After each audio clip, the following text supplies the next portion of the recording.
السلام عليكم ورحمة الله وبركاته. تحية طيبة لمتابعي قناة المريب. رسالة موجهة لمن أطلقوا لأنفسهم العنان وحللوا بما تهواه فغابت عنهم الحقيقة. إليكم نص الرسالة.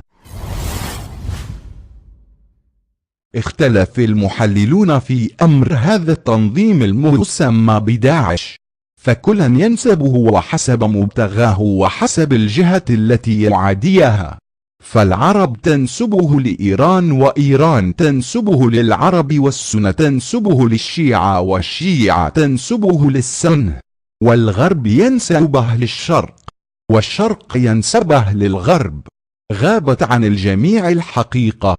تنظيم داعش هو الجناح العسكري لحزب البعث الصدامي، تأسس على يد أذناب صدام وزبانيته من حرس جمهوري وفدائيين ومخابرات بمساندة من نظام البعث السوري. هدف التنظيم الاستراتيجي هو تدمير العراق والانتقام من الشعب العراقي عقابا له على التغيير.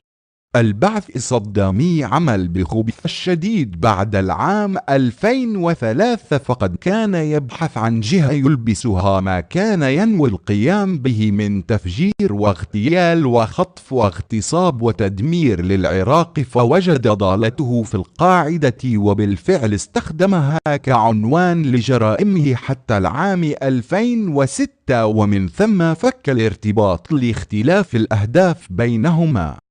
الزرقاوي ومن معه من أفراد القاعدة كانوا مجرد دما بيد ضباط البعث الصدامي، تم الخلاص منهم تباعا. البعث الصدامي كرروا تجربة الاستفادة من المغرر بهم العرب والأجانب، فبينما كان يحصل عليهم من النظام السوري في 2003 ذهب لهم بنفسه في 2011.